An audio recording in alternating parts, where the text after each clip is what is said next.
Is everyone here? Okay. So before we start, I have a favor to ask. Those on the back rows, please move forward because we need to, show YouTube that we are very popular and that actually people come here. Yeah, don't be shy. Please come closer. I don't know about the next speakers, but I guess you're going to be fine. So, welcome. I'm insanely impressed that you chose this event instead of shashliki on such a sunny weather. But we have a great lineup today, so definitely gonna be worth your time. Today we're gonna have Andrei Doktoroff from Intelligent AI, everything AI related. So please welcome. Yes, please sit. And we're gonna have Anna Andersone that contributes a lot to the woman empowerment, a lot about the education. So Anna, yes, please. So, yeah.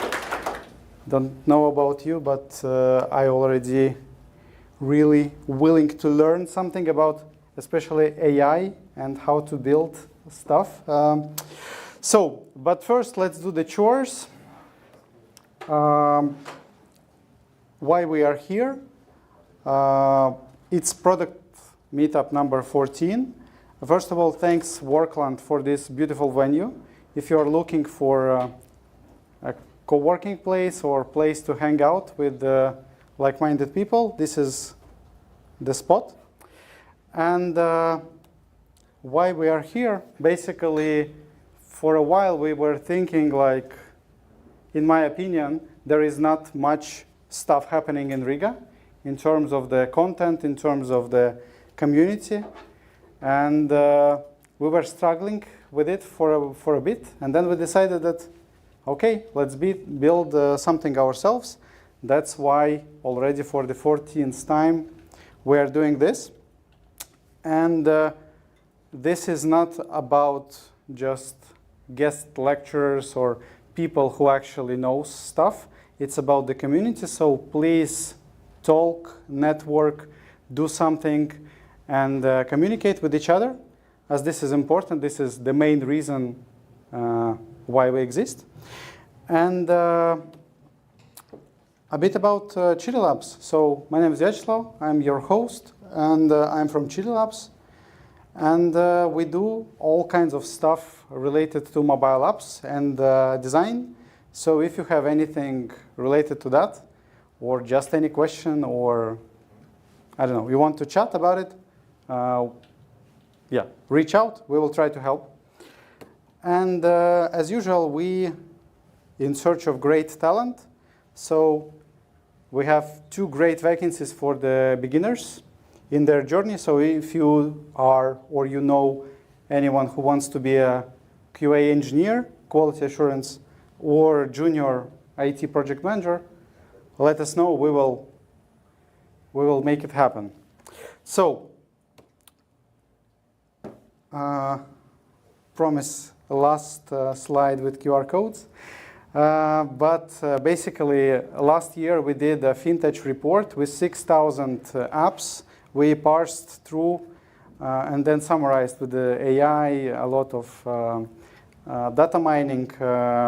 We summarized around 6,000 apps in fintech field from Europe and from USA. What functions work? What color is better? Is the functionality relevant? How it affects the ratings? How it affects the user behavior and stuff like that. So it's around 80 pages long. And this year we're going to do the same. And I assume it's going to be even bigger. So if you want to receive it first, please sign up. And we will send it sometime in June, hopefully. But yeah, a bit of promotion. So let's move to agenda. Basically, we have a first talk with Andrei speaking about practical AI workflows. Yeah, he will tell much better about it. Then we're gonna have a coffee break so you can network and chat with each other. Then we're gonna have Anna, and please don't leave afterwards. We still have some networking to do. And yes, that's basically it. So, Andrei, please, floor is yours. So, speak into this one, yes? Is it good? Okay. Так.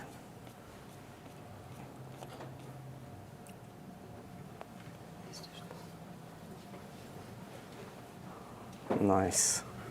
Okay, hello everybody. My name is Andrei, and we're going to talk a bit about AI today, which is, I think, in all of the screens all the time. But still, I hope we can learn something new. I'm going to talk about more from let's say, founder-manager perspective, because all I do is actually, like, I run companies, I manage departments, I invest, but I don't really like build and code. So we're going to talk about not coding and building, but more about like managing and, let's say, doing a lot of different stuff with AI in, yes, in the workplace. So who am I? Yes, that's me. So I built companies for more than 20 years. I've managed to build some successful ones. Now I ran my own investment company, theIntelligent VC. I focus basically on tech startups, hopefully AI.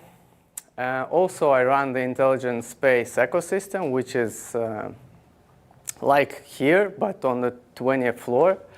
And we also try to, let's say, make our ecosystem, make our startup environment more lively. Also running meetups and events and pitch sessions and stuff, so check it out if you are up for it. And also, I'm one of the co-founders of Latvian AI Association, which is still kind of a young organization, but we really want to do something to basically make AI spread more, educate people, like build more companies, create a better environment for companies to be built here. So yeah, I really believe we can, actually. And yeah, my current focus is the Intelligent AI, which is my own startup. And we are trying to build like a GPS for teams to reach their goals. And yeah, so given need, so I'm an investor. So if you have a startup, early stage, you can contact me and we could probably listen and maybe invest. And also, I'm looking for CTO, AI engineer, and a marketing person for my startup at the moment. And yeah, and if you run a team and if you really want to try out what we are building at the Intelligent AI, you can scan that barcode and check it out. It's still very early stage, but if you have a small team, if you use primarily Slack, and if you want AI to help you reach your goals, you might want to try it out, or at least yeah, talk to us about the future we are building. Yeah. Now let's talk a bit about AI. So how many of you use AI at the moment? Sweet. What about daily? Very good. Maybe I have nothing to talk about. But how many of you connect your company's knowledge to? OK, good. And how many of you connect tools that you can read and write with different other tools with your chat? OK, very nice. So we have something to talk about. So first of all, I want to talk about more a bit, maybe a little bit about philosophy, but basically, I think it's kind of important. And what I hear from many people is that in the eyes of many, AI must be like some kind of a genie that is going to solve all your problems out of the box. But as we kind of noticed for 2 years already, that it doesn't. That even though it's pretty smart and it can do a lot of things, it's not a genie, and it's not going to do all our work for us. It's not going to make us money. It's not going to print money. We actually have to, like, it's still a tool. It's very smart. It's very new. It's very, like, original, but it's still a tool. And it's a tool that we need to learn to use.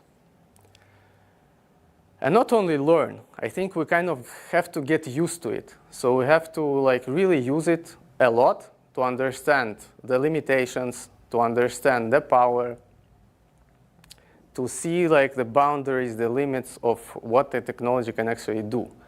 And then with time, we kind of get a sense of what kind of material this is, let's say. And yeah, then it starts to get more and more useful. Then we learn more skills. Then we connect more data. Then we experiment with more tools. But what I want to say is, like, it's really crucial to actually just use it. Experience is key. I haven't seen any use cases where a person just comes, discovers it like a super tool, and then bam, task solved or company built. No. It's a tool that requires learning. It requires experimentation. And yeah, it also requires even some intuition. That is also very important. Not just learning, like, how things work, but also kind of getting a sense of where you can actually use it as a collaborator and where it's actually not the best tool to use.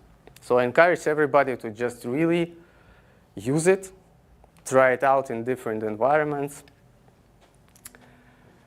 because nothing is gonna, like, no lecture, no book is gonna substitute that.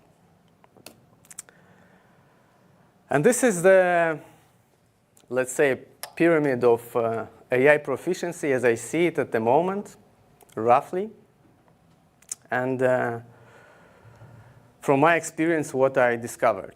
So basically, we're going to talk about all the levels. So first one is prompting. So prompting is basically the easiest. That's how we actually formulate questions and how we basically chat with AI.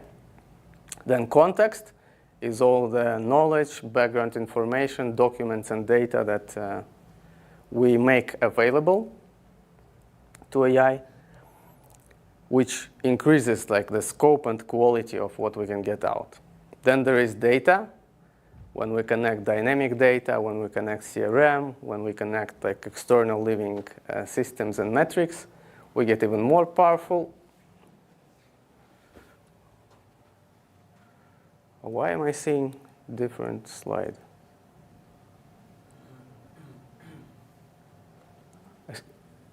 Are you using, excuse me?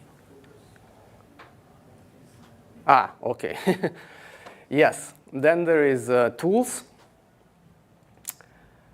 That's basically the ability to connect external tools to AI, which we can read and also actually write and interact with. And then the most advanced is workflows, when we can actually connect different data sources, different tools, different logic to create the whole processes or even the whole products ourselves. We can go even further, but then I guess we would go into agents, and that's already very technical, quite technical and kind of out of scope of today's talk, but there is stuff higher as well. But even with this pyramid, I think we can get super, super powerful and, yeah, run many companies or many departments or many products. Also, if you have any questions, I encourage you to ask them. Or if you want me to demo something, I would be happy to show how I do stuff. But yeah, let's go through each level now. So prompting. Prompting in general, I think, is a pretty simple one. I think prompt engineering, as you have probably heard, is highly overemphasized topic. In my experience, you don't really need, for 99, maybe 95% of the cases, you don't need any prompt engineering. Actually, the models are pretty smart already. You just need to really use natural language and just experiment and iterate. Like complex prompts and templates and everything else, to be honest, I don't use it almost never.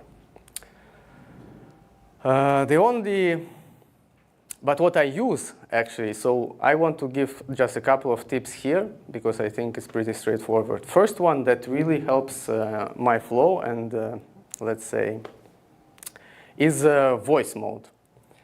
Voice mode or voice typing. Basically on mobile devices you can probably natively have this voice typing or talking to AI assistants, but on desktop you don't really have that. Or built-in Windows is pretty bad. So what I found is WhisperFlow, the first QR code, is actually the best tool I found for voice typing. It basically gives you ability to type with your voice, but really, really like accurately.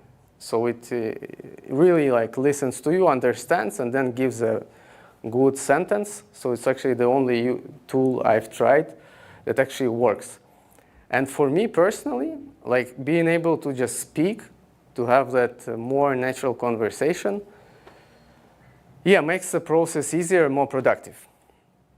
And the second one tip that I use is basically for processes that are important that you can do like several times. So for some important tasks that require certain consistent formatting, or if you are building like, I don't know, writing a book or some documentation, I actually do use these structured prompts, but I call them actually like frameworks. And the second QR code is an example of that. That, for example, this is the framework that I use. Maybe I can show it. Or maybe not.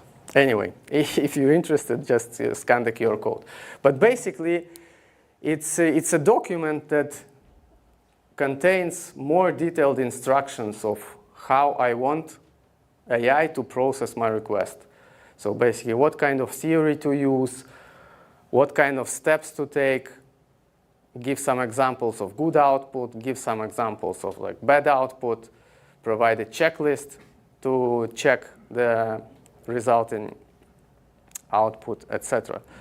So for example, if I'm building like a big project with, I don't know, 20 parts, but all the parts have the same formatting, I would use something like that. And obviously you use AI to create that as well. So basically I was building, for example, a framework to build business models.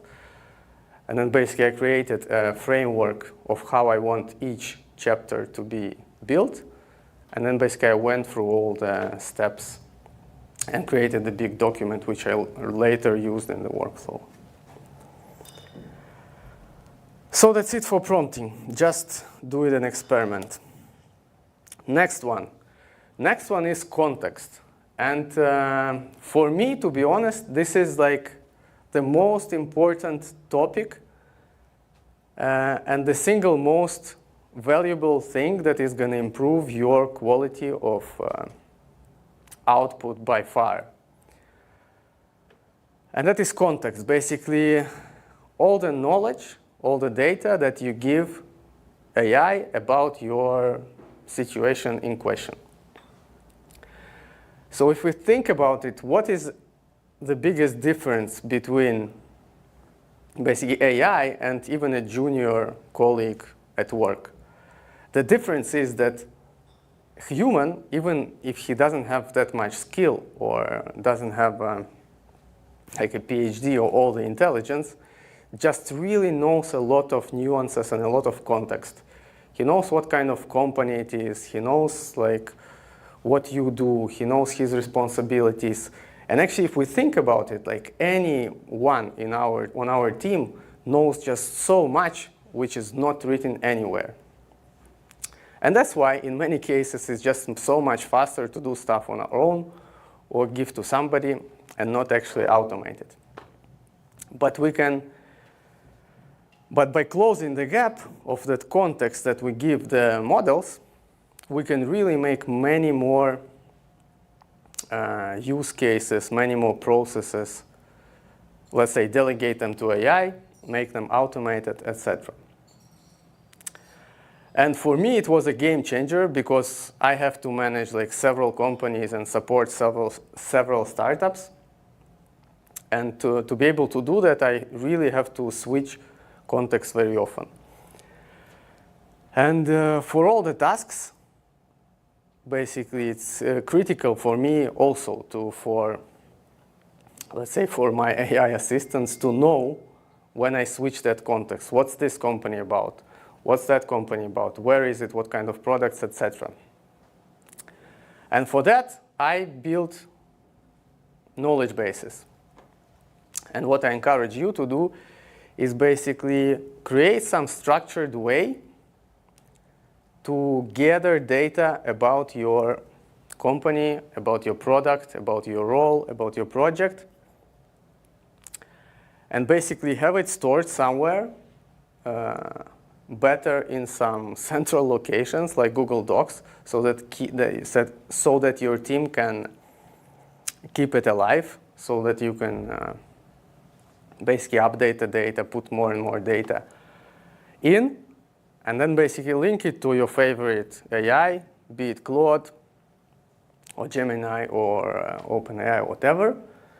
And then basically you open up all these possibilities when AI will know everything or most of it, what you need to know for certain tasks. To make your life a bit easier and to give you some examples, I have two suggestions. One of them is a Google Docs.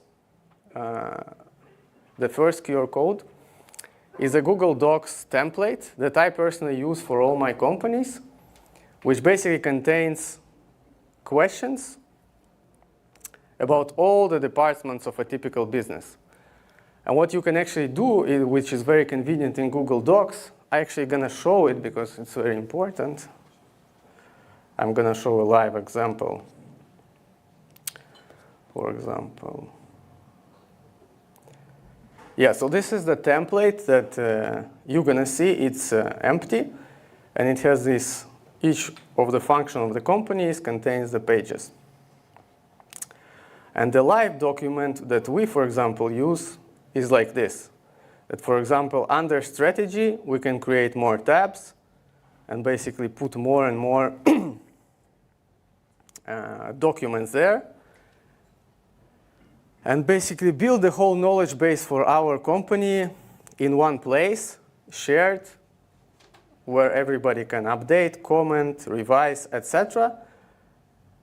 And if we ask somebody something to AI, we can just link it, and boom, AI knows everything about your company, can create your deck, can analyze your plans, etc. And the second option is easier, and it's an app called Theo, which is proudly made in Latvia, which is a second QR code, which basically makes this process a bit easier and works very simple. You give it a website and upload any of the documents you have about your company, product, whatever, and it extracts all the data and creates a similar knowledge base for you. And then you can edit in their own interface. It also provides some suggestions what things need improvement, etc. But it's also a very fast and convenient way, which you can also connect. They have tutorials how to easily connect it to Claude or ChatGPT, or even API. But it's actually a great tool. You can use it to start very fast. Yes. So I personally, I structure for all my companies, I have separate projects. I personally use Claude. All the projects have connected Google Doc knowledge base to it. And all my teams, they basically keep their knowledge in one place linked. And then all of us can have these really fruitful conversations with our assistants with all the knowledge available. Questions so far? No? Yes.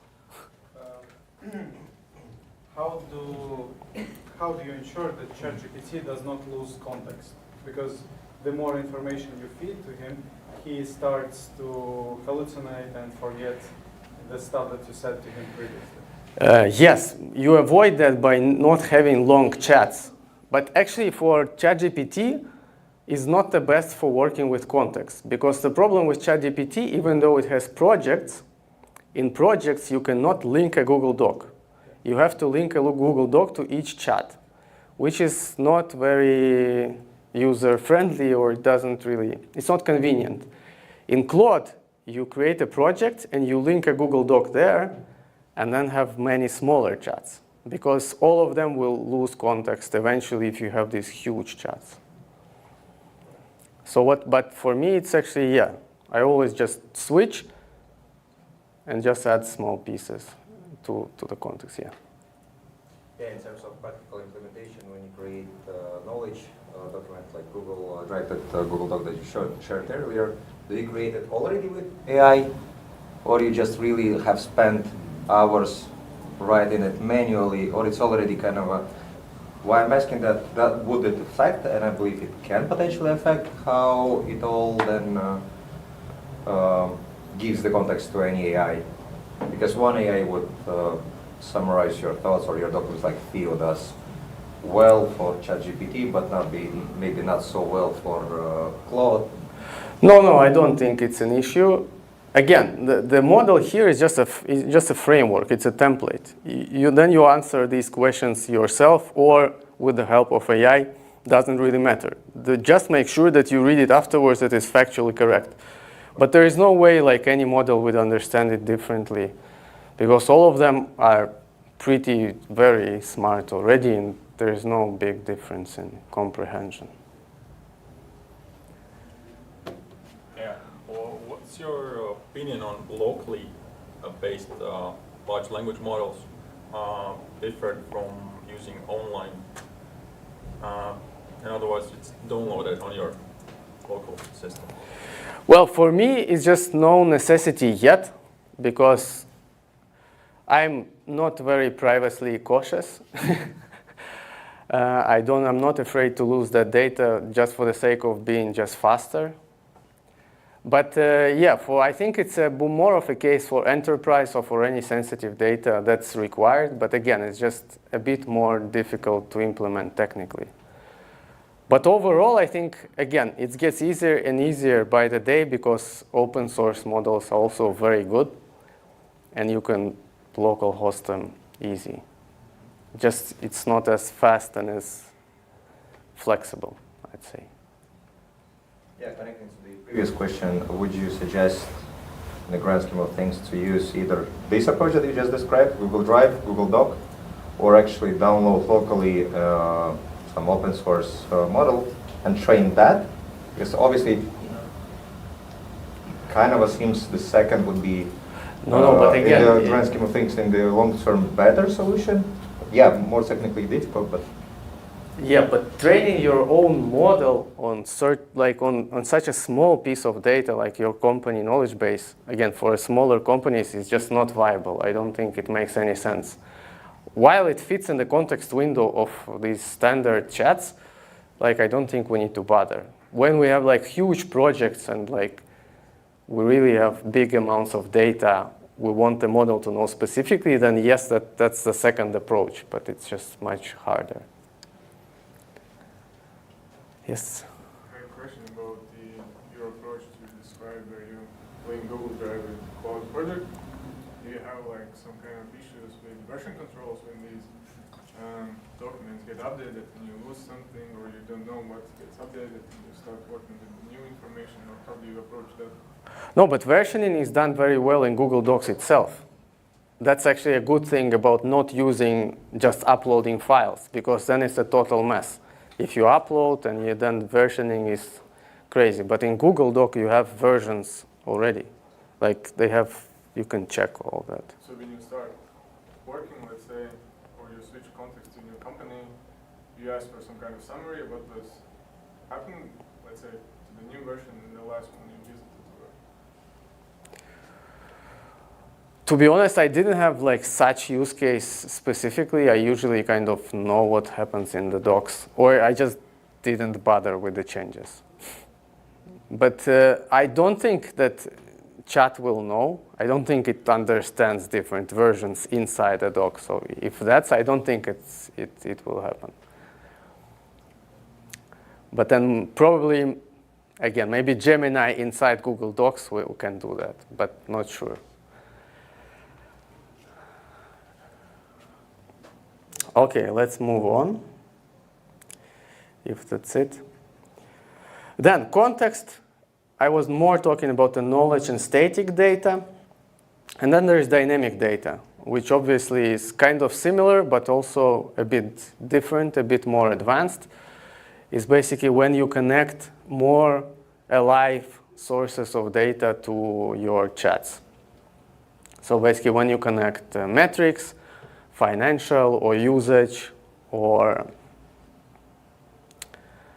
basically any data that is alive, or maybe a CRM where the statuses change, or like your product or e-commerce system where basically all that changes.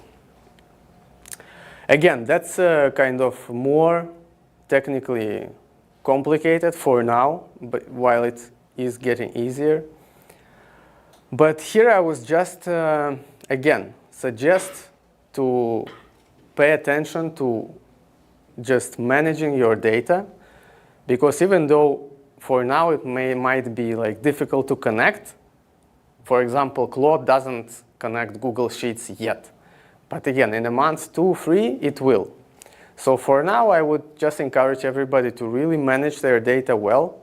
Try to kind of keep it in place where you know where it is.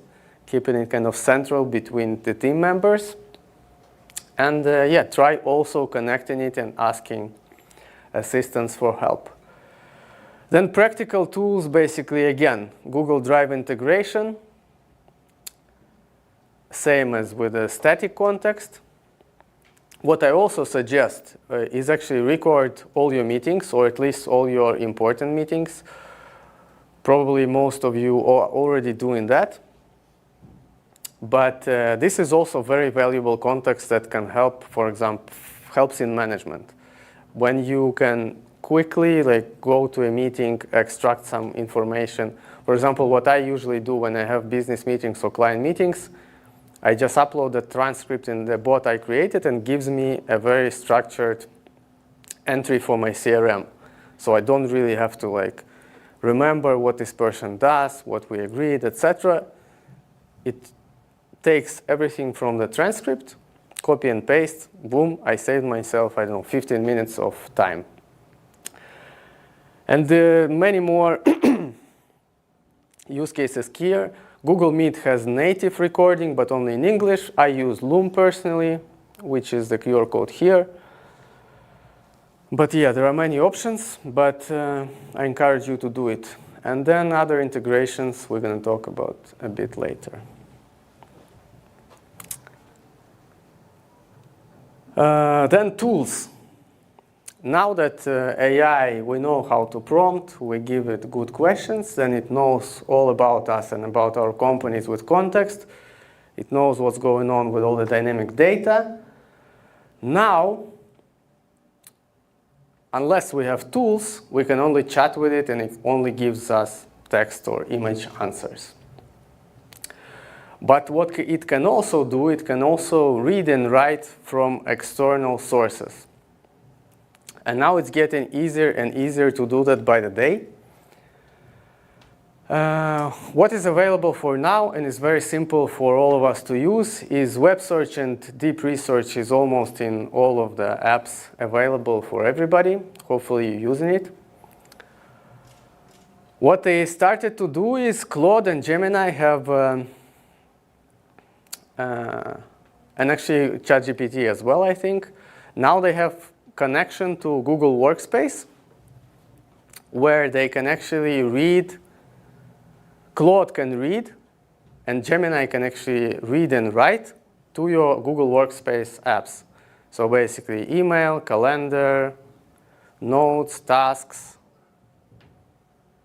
What else? Basically the main ones. And Claude, you can ask, what do I have on my calendar? If I have that meetings, if I don't have that meetings, what's that person sent me as an email? But unfortunately, you cannot yet ask it to do anything, like write something. But you can do that in Gemini, which is Google's AI. And for me, it's actually very cool because I manage all my time via the calendar. And I used to ask my human assistant to book me some meetings or put some stuff in the calendar, book flights, etc. Now I can do it in like seconds with the Gemini. And it's super convenient. You can basically even, for example, recently I booked tickets and I just made a screenshot from Air Baltic confirmation of both flights, put a screenshot in the Gemini and said, add to my calendar, done. So really cool, like these small things, but again, they make our life easier and more convenient. Then basically you can ask it to assign tasks, create notes, manage calendar, super convenient. Also, it's going to have soon YouTube connection that you can ask to summarize videos, etc.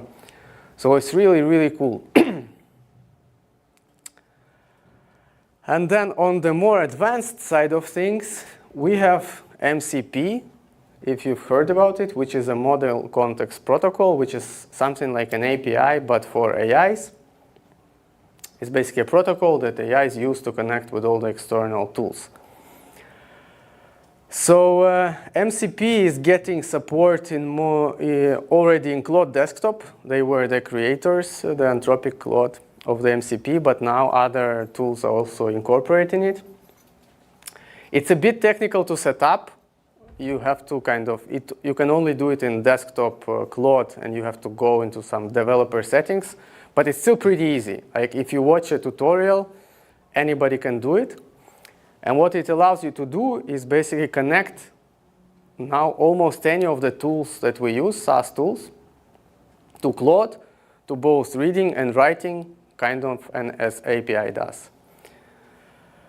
And you get these servers from many providers, for example, from Zapier, MCP, which is the link here. But actually, there are plenty. So all you need to do is find the tools that you want to connect with, get this small piece of code, put it in the Claude or other client settings, and you'll be able to do the same as I described with Calendar. Basically, read to the database, write to the database, create stuff. And again, it makes you so much more powerful than you need to do less clicks. You can assign these clicks to AIs, and they can do it faster, and you don't have to do it.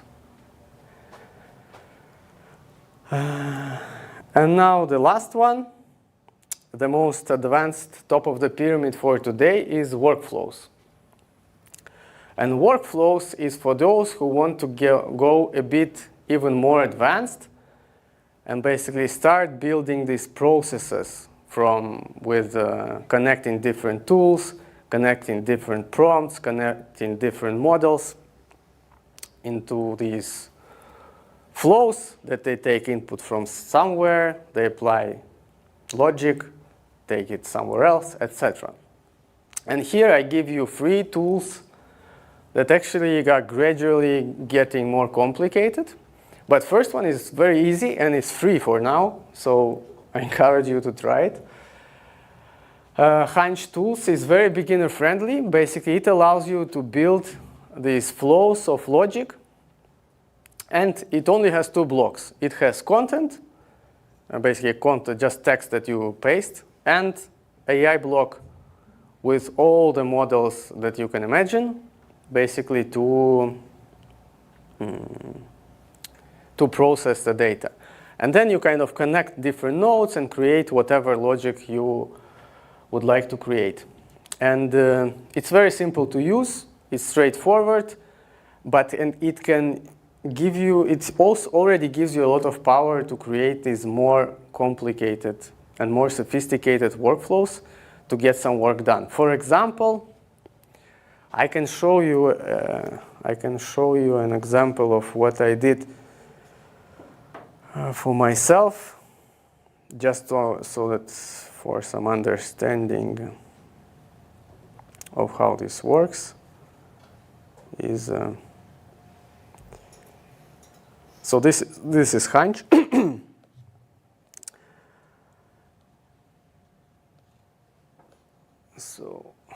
So basically you build these logical chains or workflows for stuff. So this one is for turning an idea into a business model. So basically here I just input the idea just with text. And then I basically connect it to the next node, which is AI, but it takes my idea and it takes instruction, like a framework that I was talking earlier. For example, here, how to formulate target market for an idea. And here I have this whole practical guide that I created, how I want this to be done. And then I connect both of them to AI node, and basically I say, for that idea, use the guide and create me a target market. And it creates me several hypotheses of the target market. And then I say, okay, we have target market, let's do jobs to be done analysis. Again, I have a guide, I have data from previous nodes, and basically it goes all in all, and then again, whatever you wish, you can create the whole big or small workflow like this. You can create images, you can create posts. Again, your creativity is not limited here. But yeah, it's a great next step, and it's a great first step to try with these more sophisticated workflows. Then intermediate, if you want even more functionality, if you want to connect some external data, if you want to connect some tools, then I would suggest Gumloop, which has also quite user-friendly interface, a very good guide to learn it. But there you also have not only AI nodes, but you can also connect different tools. Like many of them, like Notion, Docs, again, plenty. And there you can also take data, prompts, combine it in all the ways you want. And if you want to get really technical and start building agents and be super specific, then NA10 is the most popular choice. But it will require some coding skills. But it's also great. It can be self-hosted, so very, very powerful tool.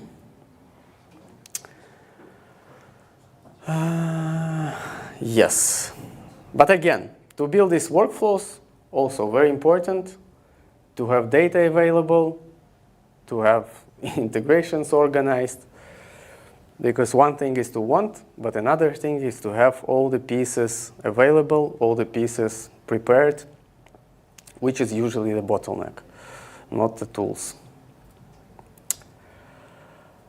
Then to sum up, the assistants, the most popular ones are, this is my review.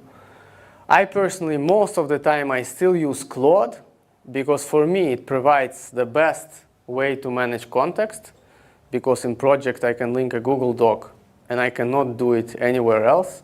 In ChatGPT, you only can upload to projects, which, again, files get old, it's not convenient. In Gemini, you have to create a custom bot for that, which is also not convenient. For tools, it's not bad. It doesn't read and write for Google Workspace like Gemini does. But it has MCP native on desktop, and it can read from Google Workspace, also great. In that respect, ChatGPT is also limited in my view. Web search and deep research come into Claude, but not yet. ChatGPT, Gemini, yes. For that, they win.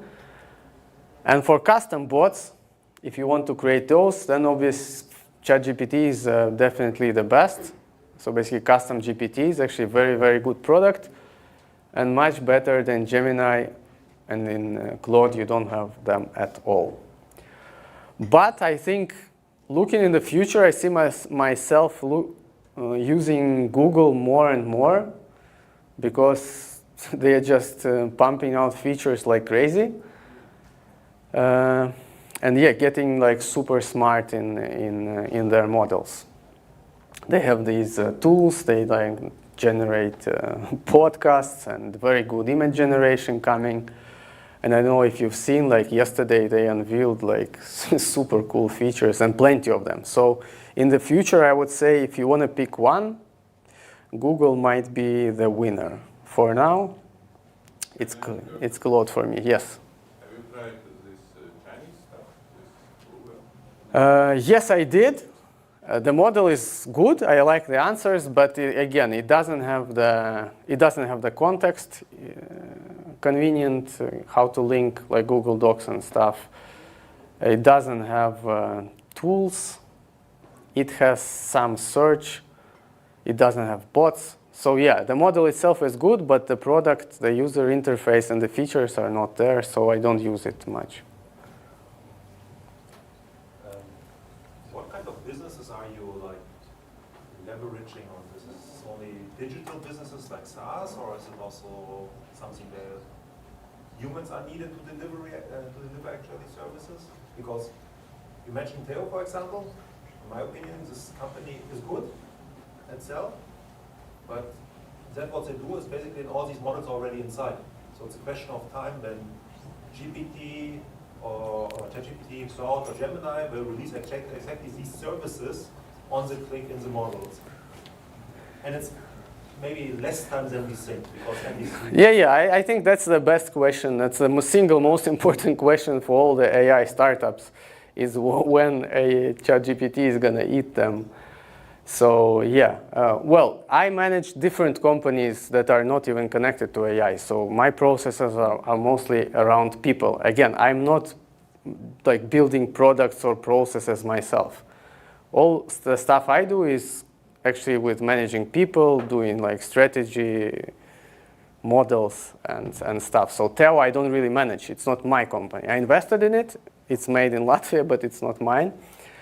But I think it still has some potential that it can differentiate from these guys doing it. But obviously, yes, there is a risk.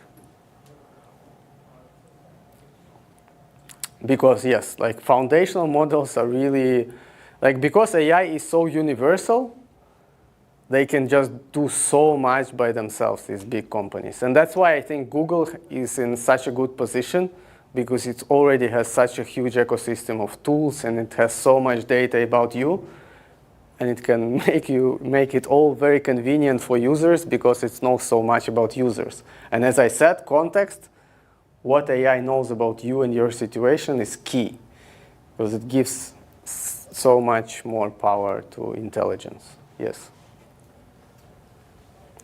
So not in the context of implementing AI tools within the business, but I guess like 99% of AI users, you have asked it how to become a billionaire tomorrow.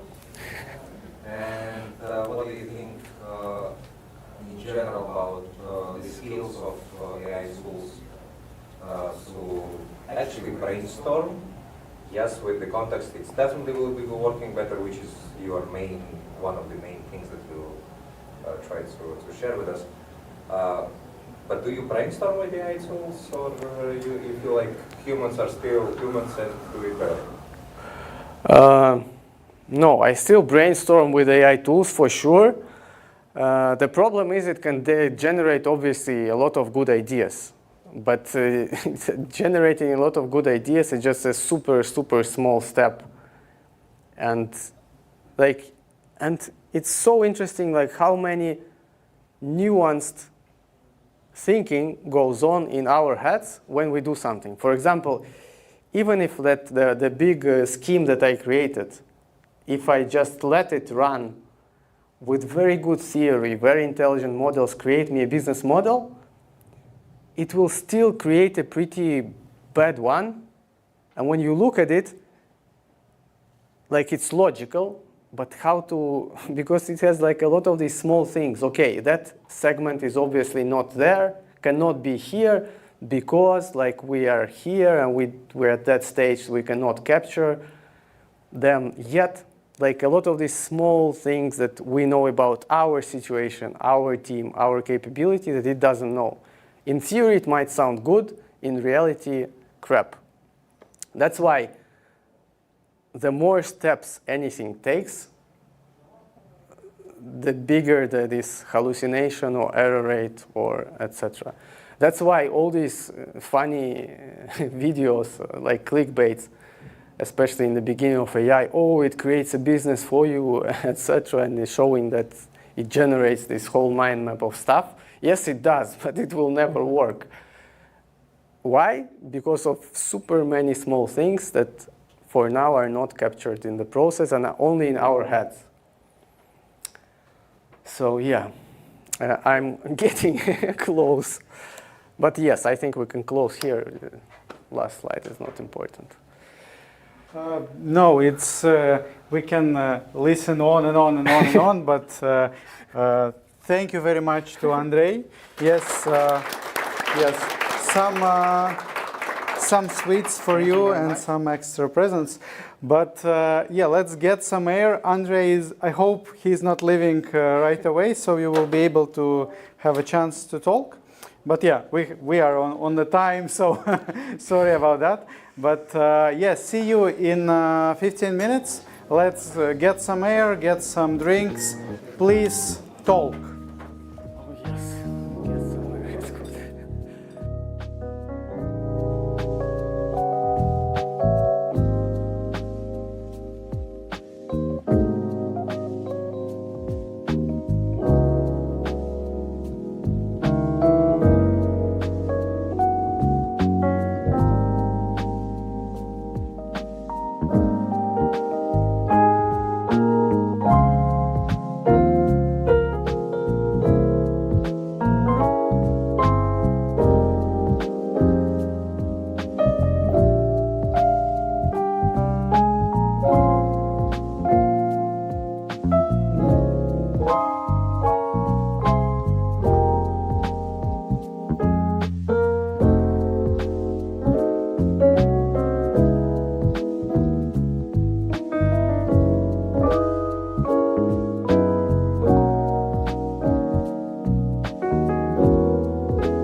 2 more minutes before people actually arrive.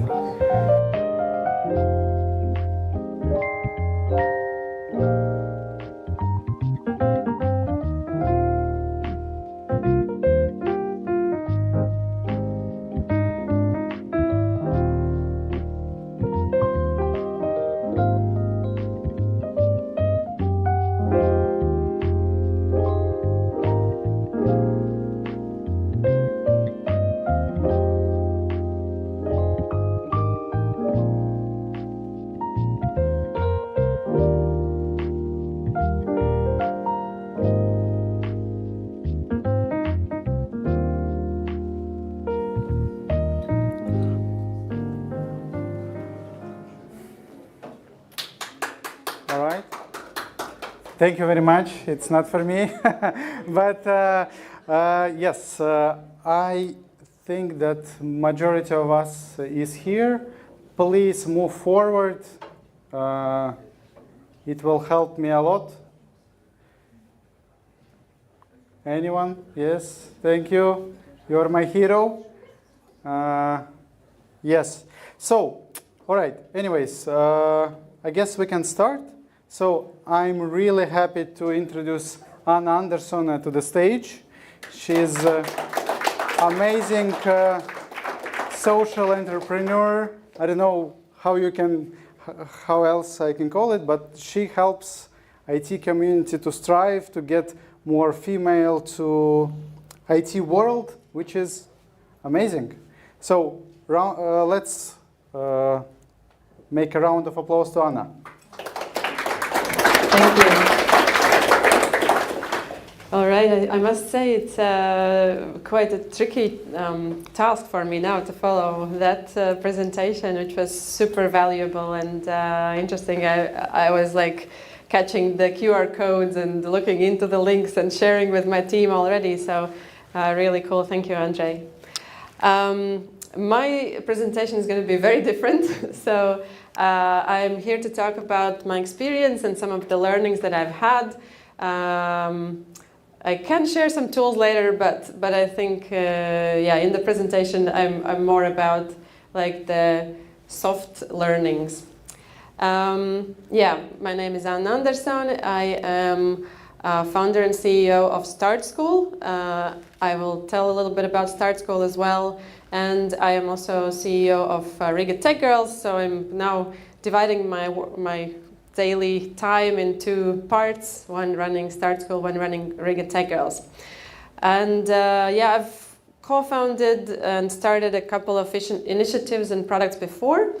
So I'm also co-founder of Entrepreneurs for Peace, which is another NGO. So actually StartSchool and Riga TechGirls, those are NGOs. Working in the tech space and using a lot of tech and promoting tech, but not startups. But before building up these NGOs, I have co-founded 2 real startups. So Frunt and Berda.me, those were my first steps in the startup world. And before that, Hungry Lab Design Studio. So my background comes from business and marketing, and then design, and I will tell about my story today. Right, so my journey in the startup world and building products started with Berda. Berda.me, still an operating product, still out there, and we started Berda back in 2008. With the Hungry Lab studio team. Back in that time, I don't know how many of you remember 2008. It was a long time ago. And at that time, it was still quite tricky to build a website. So in our graphic design studio, we were creating new brands and designs, and we were also building websites. But what we noticed was that a lot of our friends, and I had a lot of friends who were starting their own small businesses. My partner, he's a designer. He had a lot of friends who were designers, photographers. So they all needed a website to either sell their product or sell their service. Like if you're a photographer, you need to showcase your portfolio and so on. So we noticed this kind of open niche or opportunity that people who need a website but can't build it on their own and can't afford our services of the graphic design studio. So we created Berda, a very simple website engine. Currently, most of the people in this would use Wix or Squarespace. That time they were not there yet or not that popular yet. WordPress was there, but WordPress was very complicated at that time. So Berda was like a super simple, what you see is what you get website engine that we built essentially for our friends. And we just put it out there on the net for anyone to download and use. Yes, at that time you had to download, put on your server, and so a little bit of technical things involved anyway. And it was free. Just a couple of years later, what we noticed was that people were downloading and using our Berda app in other countries as well, like in Netherlands, in Spain. And we thought, maybe we can make some money out of this. So we created a payment platform for Berda, where you could use the same product, but if you make the website and put it on our servers or leave it on our servers, then you pay like a $4 per month hosting fee, and that's how we started making money out of Berda. And so that was my first experience with building a product that is scalable, that works on its own, and money comes into the account during the night when I sleep. Really cool feeling. So we were like, okay, this is nice. But by that time, by the time when we did that, that was already 2011, a couple of years later. And we thought, okay, Berda is doing well. It's a good business model. However, by that time, there were already a lot of other tools worldwide who developed in the same field, who had much bigger budgets, were getting into the market, growing in the market. So we thought we should create something new, something different. So very simple CMS is already out there. And that's how we created our first conscious startup. So this was unconsciously, we built a startup just seeing a kind of need in the market. And the first conscious startup that we created was called Frunt. And so Frunt, we started thinking about it in 2011, and we got really into it in 2012. And at that time, maybe you don't remember, but at that time, the first smartphones were just coming into the market, and most of the websites were built for the computer screen. So they were not responsive, so they didn't adjust to the screen you were looking at. And on mobile devices, many sites didn't work or looked horrible or were super inconvenient. And so what we set out to do is we set out to build the first responsive web design tool in the world. A tool where you can build a website and it immediately adjusts to the screen that you're opening it from. So the first responsive web design tool. And we actually managed to do that. In 2013, we launched Frunt beta version, and we were the first to launch a responsive web design tool. We followed a need, because we were in the web design field ourselves. We saw that our designers needed some tools to help them work better. And one of the hypotheses that we had was that this tool is going to help in collaboration between designers and developers. How many of you have worked together with developers and gone back and forth? You provide the design, the developers develop it, but then you see no, this has to move 2 pixels to the left, this has to be a little bit bigger. How many of you have had that? All right, so you understand the pain. And so the Frunt idea was that designers can get far enough in the design process, and it already, you design in the Frunt tool, and then you get out a ready HTML, CSS file that the developer can already see the design how it should be, and it works. But then you can connect it to the backend and so on. And the hypothesis was good. And we came out in 2013, and we really hit a very nice spot. So the market was waiting for something like this. So Frunt is what we called B2P market niche, so business to professionals.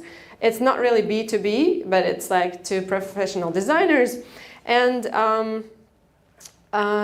we got actually really good traction. So in the first 2 weeks, we got more than 10,000 signups. And so we launched in May, and in the first summer we got more than 50,000 signups. So people were really waiting for a tool like this. They signed up, they came in, they started using it. But the first version was not that great. And actually that summer, 3 other tools emerged with the same kind of aim.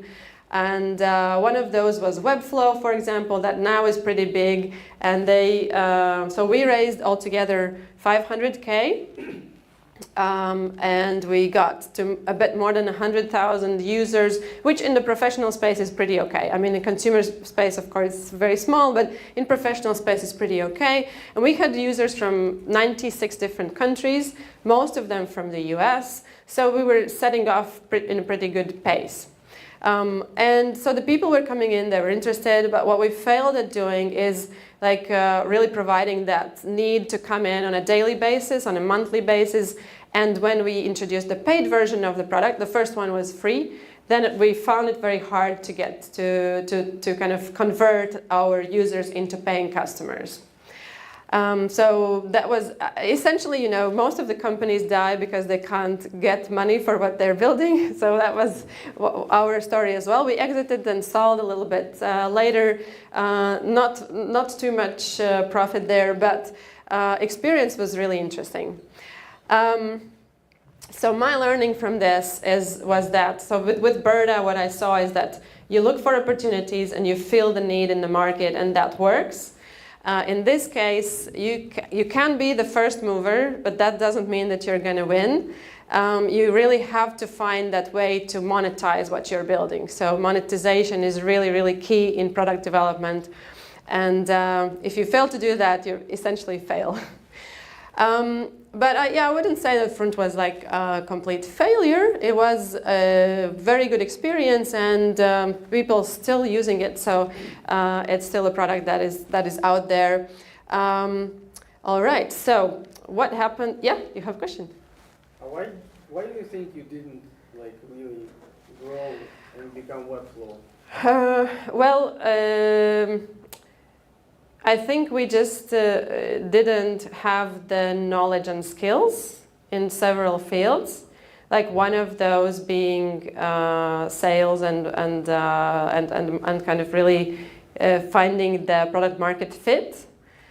Another was that our main person in product development was a designer. So he always felt that the product is not ready.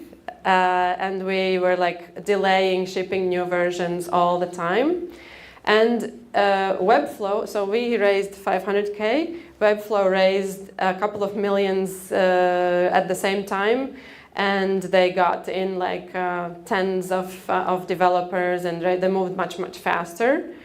So I think it's a combination of different things. But in essence, another thing is that, when it's going hard in the company, and we had it hard, so we raised the investment, but at some point we started running out of it, and we saw that the wall is coming. We're running at a speed, and the wall is coming, and the runway will end. And at that point, there's a lot of stress. You're super stressed on a daily basis. And this is when a lot of founding teams get into conflicts, and we had that as well. So we had a lot of conflict in the founding team. And our CTO, he left at some point. He said, I can't do this anymore. It's taking too much of my nerves and everything. I'm leaving. Well, obviously we had a team, so we could replace. But when CTO leaves, it's a big issue. And I held on for another year, but after a year I said, I can't take it anymore either. So it's if you get into this stressful situation, then, and that's the second reason that startups fail is if the founding team fights. So that we had that as well. So it's not the product, it's how you manage the people, how you manage just getting in the customers, and how you monetize what you build. Yeah, so I can follow up on that. I left at some point as well. So I burned out totally. I got very ill and I just couldn't work anymore. And it is, you know, when you are building something you're passionate about, and when you are, you know, you've attracted investment, you feel responsible to the team, to the people who are using your product, to the investors. It's a lot of strain, but you like feel like you have to go over your powers, everything. So I got to a point when I really couldn't work anymore, so I left. After leaving Front and being, you know, with building startups for a couple of years, I was like, okay, what am I going to do now? And I was burned out, but I was also burned. I was like, I don't want to hear about startups anymore. I don't want to know about the startup ecosystem. Just like, I want to live some completely different life. And another thing which I felt was that, while we were building Berta and Front, I got 2 daughters. So during the time that we were building Front, I had one 3-year-old and one that was like growing up from zero. And I felt very lonely being the only mother startup founder in Latvia at that time.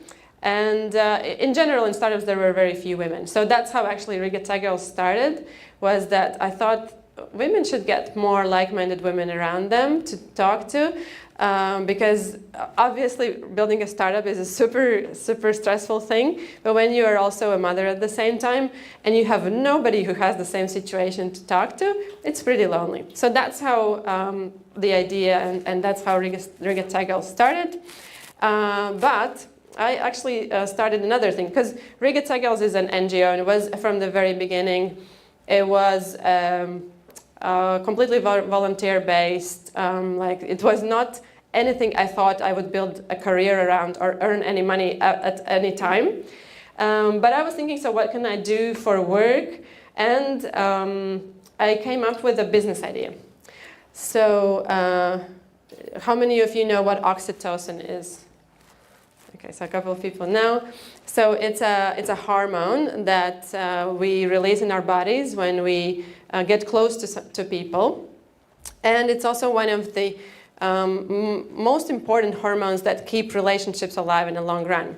So as you can imagine, building a startup and having small kids, there's no time for romance or intimacy.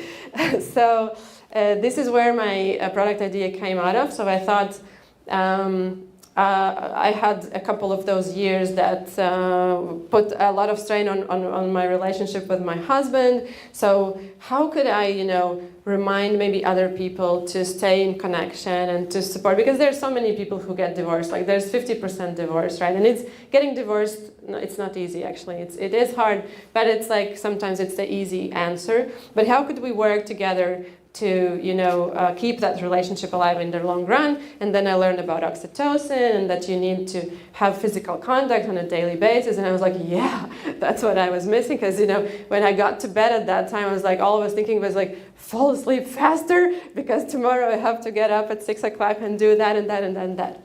And so I had this idea of a product that didn't exist in the world and still doesn't. So it's clothing that has secret pockets on the backside where you can reach your hand in and touch the skin. But it's like very, nobody knows that you're doing that. And the idea was that you put on these clothes and then you can get that connection wherever you are. So you don't need to be in bed to get connected. And so I did some research. There was no product like that in the world. And I started prototyping. I started researching about fabrics, and I went to some fabric exhibitions, like, so completely different market. It was super interesting. I put all my savings into building this, and it was very much fun. It was like, you know, a new field, new people, getting to know new people. I had some culture shocks in the way, because coming from a technology and communications field and going into productions field, that was like a very different world. I realized that people don't like to collaborate in that world. They're not supportive of you. They're trying to not talk about their products and their ideas, and like very, very different atmosphere. And production was like completely, a lot of fun as well. But I went through some 25 producers, like where the sewers, like seamstresses are. And I had situations where I'm coming to them with a business, and like I come to them, I ask them for some quotes and so on, and I call them a week later, and they're screaming at me through the phone like, "Why are you calling us?" I'm like, "Oh my gosh, this is like a very different world." And I built that product. And I ran the company for a couple of years. I'm just actually closed down the Shopify store earlier this year. What I learned from this experience was that while, also in this case, a very unique product, no competition, kind of direct, there was another thing. And I like creating new things, but in this market, in the clothing market, you have to come up with new designs like twice a year. That was not my idea of how I want to do things. I don't like fast fashion. My thought was like, I will create this as a product, and then I will just do marketing. People will buy it. I don't need to create new products all the time. But it didn't work like that. So all the e-commerce and marketing professionals that I was talking to, they were saying, no, you have to do 2 collections every year. It's like, that's the standard. People are expecting that. And I was like very much against that. The second thing was that I used ecological materials that are produced consciously. And I was trying to pay fair salaries to the people that I worked with, and the product was pretty expensive. So the production was pretty expensive, and finding that market in our part of the world was a little bit hard, but getting into European markets was kind of tricky. And then again, you go and you compete from one side with H&M, in prices and the amounts and everything, and on the other side Prada, but you don't. I wouldn't imagine myself becoming Prada, and so in the middle it's like very hard market. But the final thing that I realized was that for me to succeed, I would really need to invest time into digital marketing, making campaigns, hundreds of campaigns, analyzing results on a daily basis. And I just didn't like that. I just didn't want to do that. But I couldn't make enough money to pay others to do that. So I got into a point where I just realized this is not this is not where my heart is. Sitting in the Meta ads table and looking at it. And to get there where others could do it for me, I would need either a lot of investment or I don't know, grind myself for a while. And as you remember from before, I was burned, so I didn't want an investment with this. I had actually some people that I talked to were coming saying, okay, actually, so how much investment do you need to get this, to be a really successful big company? I was like, no, I'm building this one at my pace. And at some point, it really was good for me because I still had two daughters that were little. And in one point, for example, my daughter broke her leg. And I was like, okay, I have to pause my company for a little bit because I need to take care of my daughter. And another case, my other daughter, she got also health issues. And I was like, again, I have to pause. And if you don't have any employees or anything like that, you can do that.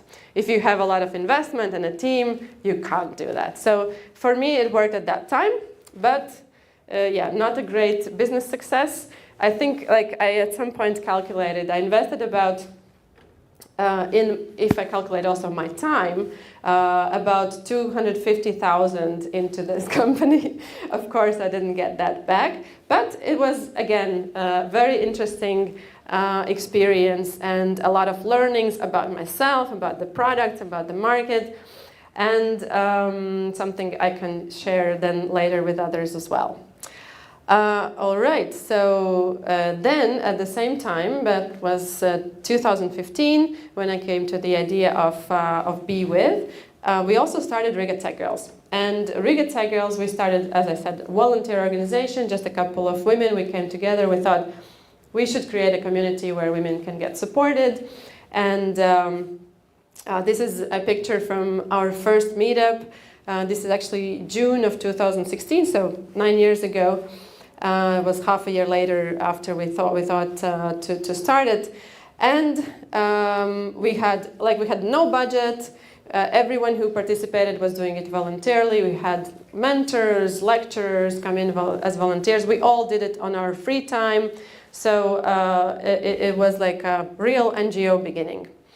And in the beginning, actually, we had CEO Alina. It's her in the picture here.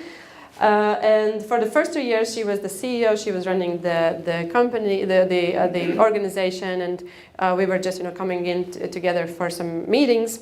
But in 2018, she decided to go and live in Lithuania. So at that point, Riga TechGirls came to this kind of either we have a new CEO who can take it over, or it will collapse and that not continue.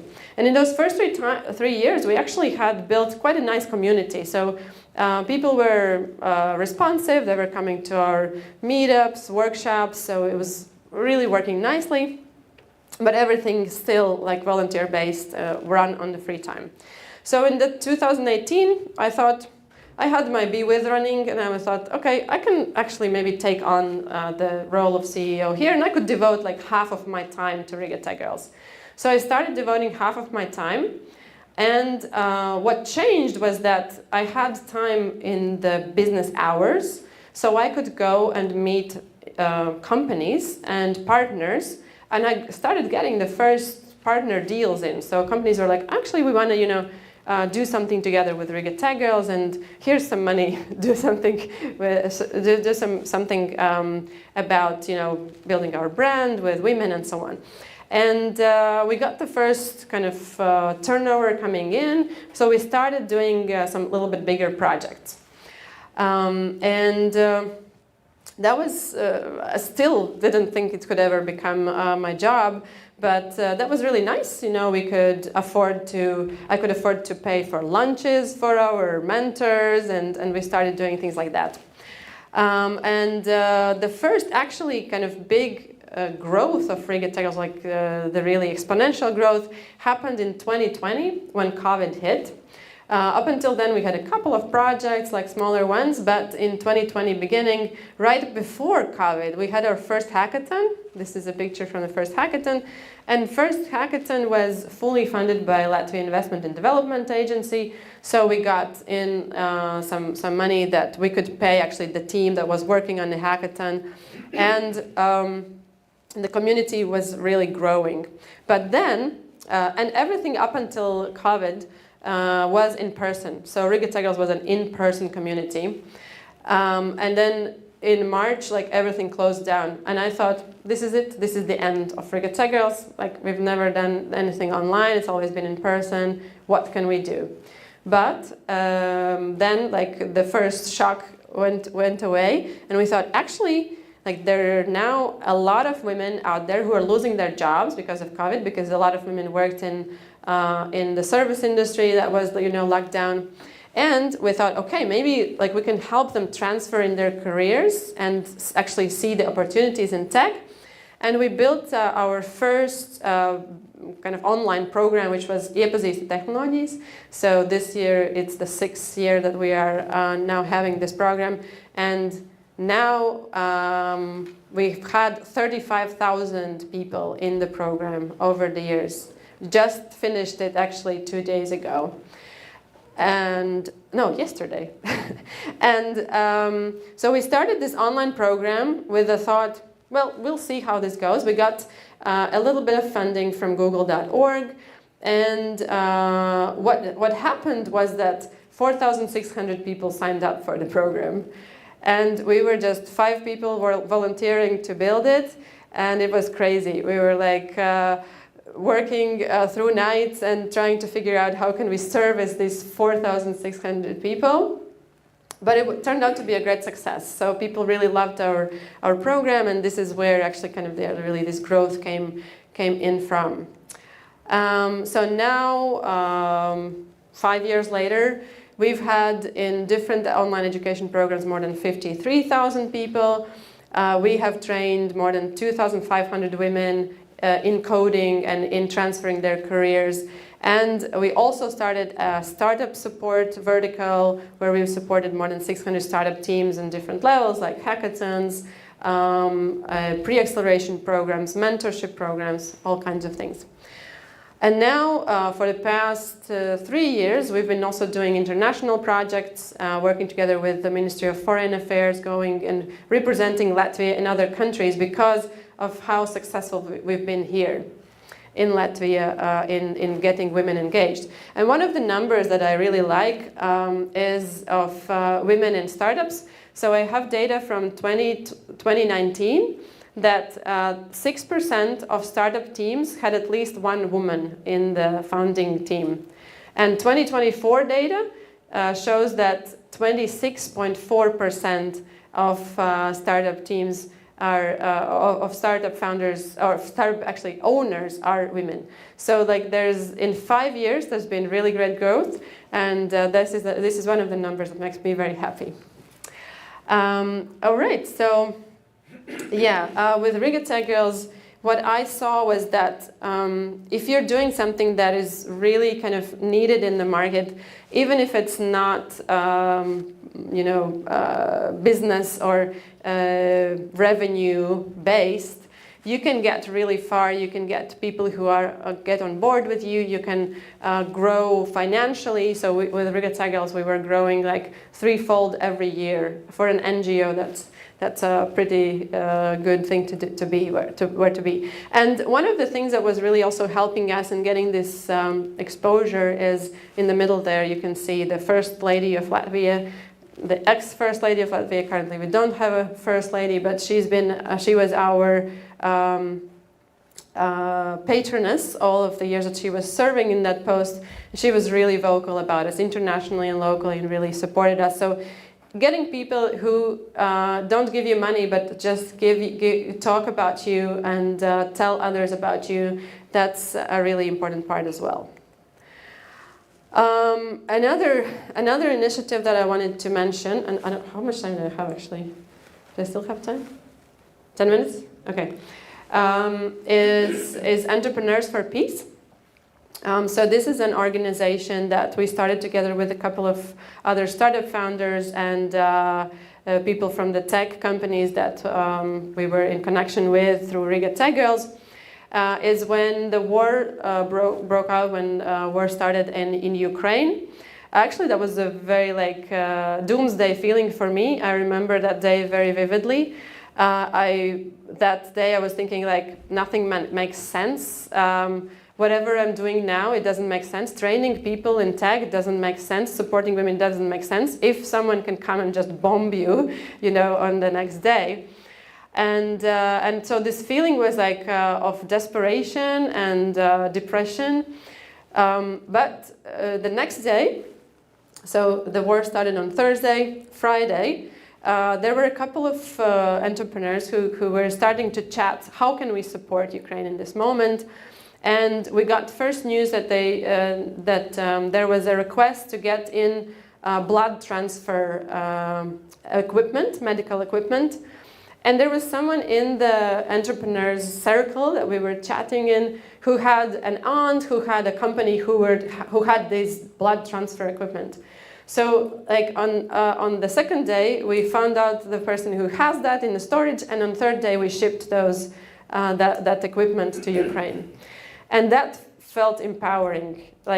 One day I thought this is the end of the world, and then third day it's wow, we can actually do something about it. And 2 more days later, so 5th day of the war, what we decided that we can use Riga TechGirls, which in the statutes we have one point which says that our mission is to educate women, blah blah blah, and support women, support people in their conditions or in need. So we thought, okay, we can actually use this point and we can support Ukraine through Riga TechGirls, and we have the sabiedriskā labuma status, so companies can donate us and get the tax refunds. So we started gathering donations from companies, and we immediately created, which was really cool, we created with the tech companies that we were together and the people who are in those companies, a team that was very lean, very agile. We had morning stand-ups every morning. We would come together, we got the newest information from the embassy of what kind of products were needed. We got in donations from companies and partners, and we were shipping a truckload of really needed stuff every week. And for the first couple of months, that was operated through Riga TechGirls, and like I told my team, sorry guys, you run the project, I need to do this now. So first month, like I of course did some of the project's work, but then in the evening I would sit on my mobile phone, sign agreements, transfer funds, like run like things like that. A couple of months later, we founded the Entrepreneurs for Peace separate foundation, which now is like running its own things. And in the website, it still says 11.6 million, but I know that it's more than 15 million the amount of support that has been provided through this private, like completely private funding. And now Entrepreneurs for Peace are working with government institutions, or like, and also rebuilding homes, rebuilding hospitals, and doing things in Ukraine. So very, very happy to see that. So again here, just seeing like a need and working to fill that need has been my lesson. Yeah. Thank you. Yeah, here we are at that time president with the entrepreneurs who were starting it all. And what is interesting is that this lady is runs one PR company, and this guy one marketing company. They are like fierce competitors on a daily basis. But in this case, they came together on one team and worked together on one team. Sometimes I feel like a little bit shy. There is this like small button that I have here, and it's the I don't know how it award from the president for supporting Ukraine, but I try to kind of put it on when I feel like it matters. And yeah, so we got the founders of Entrepreneurs for Peace. We got this award, and it's really nice to see also recognition around that. All right, and yeah, so actually, Entrepreneurs for Peace. One of the co-founders was Christoph Blaus, and you can see him here as well. So building Entrepreneurs for Peace, he realized that Anna, she knows some things. Maybe I should listen to her more.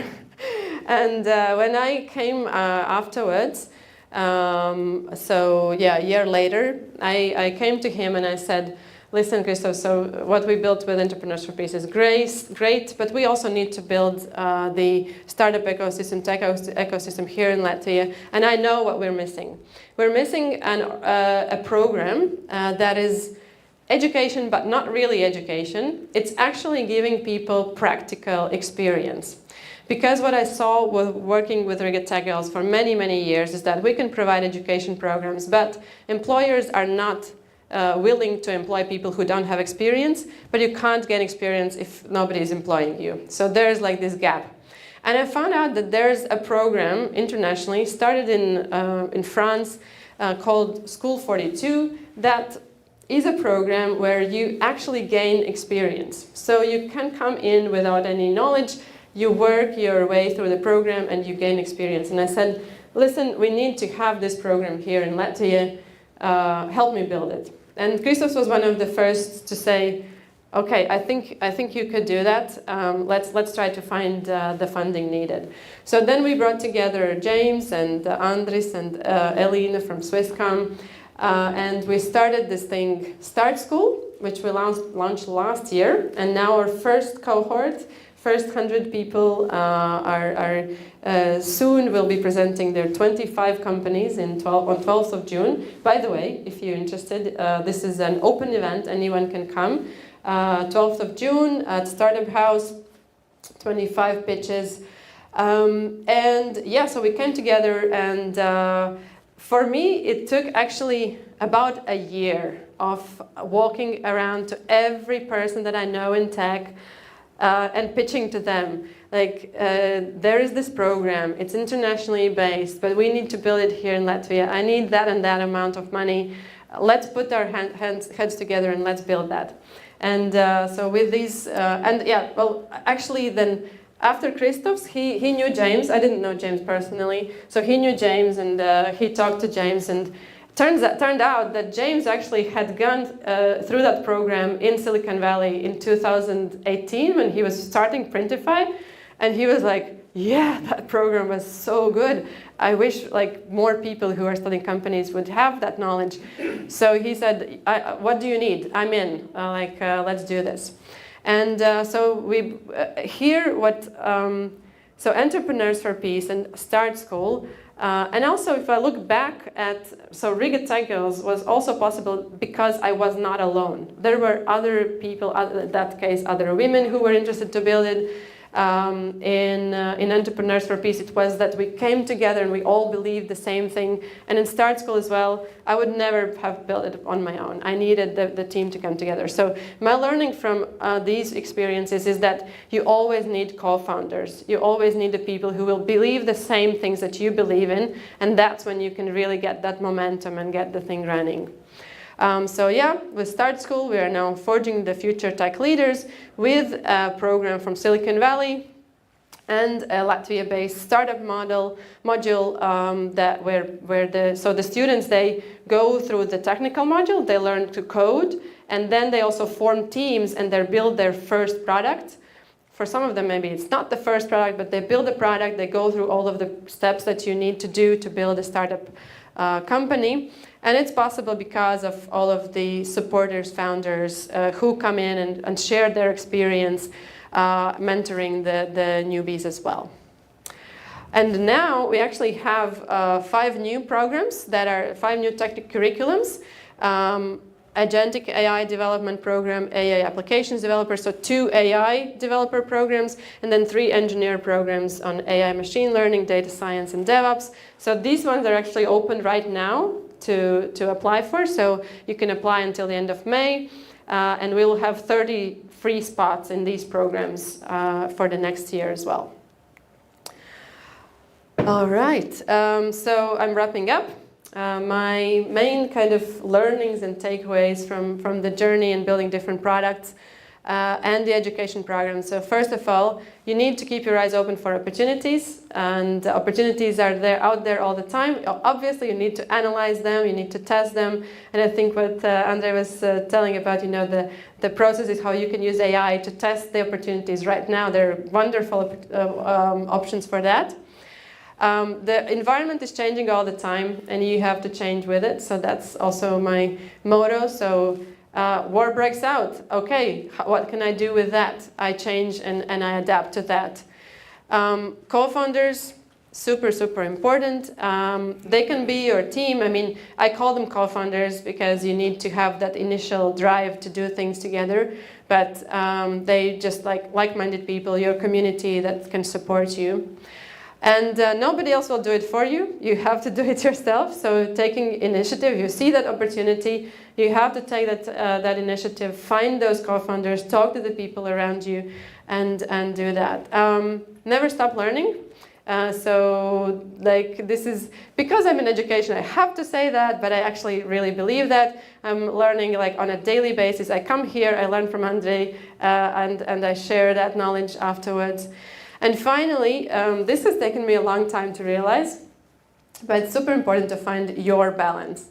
And we hear sometimes, about life-work balance and things like that. And there's no right way. There's no way that works for everyone. But you have to find your balance, the thing that works for you. Because if there's no you, there is no future, no your product, nothing. So to survive, you need to find your balance. And this is like, I am pretty experienced now. And I think I'm trying to get to finding my balance.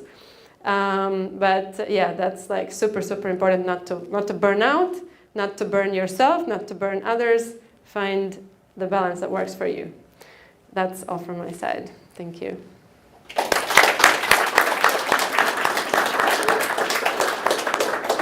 We have 5 minutes for questions, if you have any. Yes. I have a burning topic somehow. All right. How to say? I was recently discussing with a lot of foreign people with an interest to promote Latvia and the people and talents in Latvia about, okay, what are the hindering factors about Latvia? Why the startup ecosystem is not really performing in terms of money, and maybe other things are not performing. And somehow I came down to this explanation. It's like, yeah, Latvian people are creatives, they can deliver, and they're ambitious, and they're also smart. And infrastructure is good. All these things are actually nice. It's like, okay, you have a kettle, you have some berries, you can create jam. So you put the kettle with the jam on the oven, it starts cooking, the Latvians are talking, celebrating, whatever they do, being creative, which is nice here, and the jam is cooking. And also the foreigners are around them, yeah, they're happy, yeah, Latvian jam and so on, is coming up. And Latvians are still busy with themselves. And the jam is cooking. And at some point the jam is starting to burn. So the point is, how to say, a lot of business opportunities or opportunities of growth in Latvia seem to disappear just because Latvians are busy about finding what they have here locally somehow, forgetting about there's a kettle with jam which you could take and sell buns. Being busy with yourself is honestly an obstacle. And the question is, how do you see, could we overcome this situation? Because opportunities here in Latvia and also the neighboring countries are, from my perspective, awesome. But as long as you're busy with yourself, nobody takes care about you. Nobody's interested in you. How to say? And don't get me wrong, it's like, Yeah. it's like what recently was very often discussed with some people I met also last week at Tech Atelier, where we thought, okay, yeah, nice, we would like to help, but basically they are so busy with themselves. Jam is burned. So. All right. I think that when you say that Latvians are ambitious, I would like not be sure about that. Over the years, I also worked with a lot of entrepreneurs, not just through Riga TechGirls, but like through Latvia Investment Development Agency. They had these incubators all over Latvia. So for 4 years, I was like driving all around Latvia and working with other entrepreneurs. So what I saw a lot is that lack of ambition. And maybe that is what you are saying, like this busy with themselves. That a lot of the entrepreneurs who have actually great ideas, they don't believe that they can make it outside of Latvia, or that they are afraid to even try, to even think about it. And I know there's one great example where that was overcome is Anton Sapriko. He is the ScandiWeb company that is like turning millions now. And his story was also that at first he was like doing, some small project, didn't go outside, and then he just started like working outside. I'm sure we have wonderful examples also from Chile labs, and so if you get that ambition and courage to go outside and to work internationally, that's when it breaks. But really, very many Latvians are afraid and. They don't see the opportunity there. I would say that is one of the hindering factors that might look like that's busy with themselves, but they just like I'd rather, do my small thing and not risk it, not get out. Okay. That- We have one more question. Yes. Okay, I think I will have a small one. I was just curious when you were telling this story. I was expecting that you would tell about Shigo's tech project you had together with Accenture. Yeah. I was curious and I thought, oh, this StartSchool is something not like similar, but yes, they also is coding and blah, blah, blah. And I thought, yeah, what's happened with your partnership with Accenture? Yeah. Well, Accenture and Shigo's Tech was actually one of the breaking points even before COVID, where we started like having a great partnership. And super grateful to Accenture for those 5 years that we worked together. What happened with Accenture and Shigo's Tech was that, so Shigo's Tech was a special boot camp that we created together with Accenture where women would learn coding. And then if they go through the whole boot camp, then they can either go into other boot camps in Accenture, or they can, some of the women could start working at Accenture. We trained through Shigo's Tech more than 1,200 women. I think like half of our professional training is through Shigo's Tech. And what happened was that in those 5 years, Accenture started getting the same, like half and half women and men applications to their regular bootcamps. So Shigo's Tech was no longer needed. In 5 years, and this was like a real great result. In 5 years, we managed to raise the awareness of bootcamps and Accenture and this possibility for changing career to enough women that they no longer needed a special bootcamp for women. Okay, thank you. Yeah, so that was the great result. Okay, Anna, thank you very much. Thank you.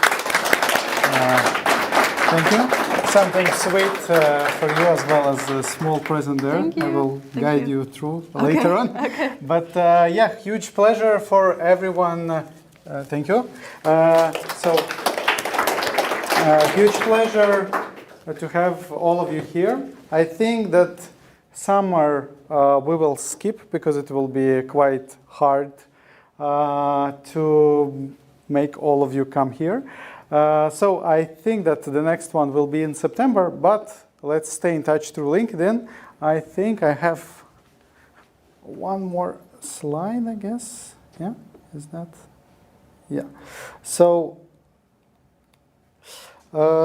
please follow us on LinkedIn, because this is our main channel, how we share our news, also Instagram and Facebook, but LinkedIn is,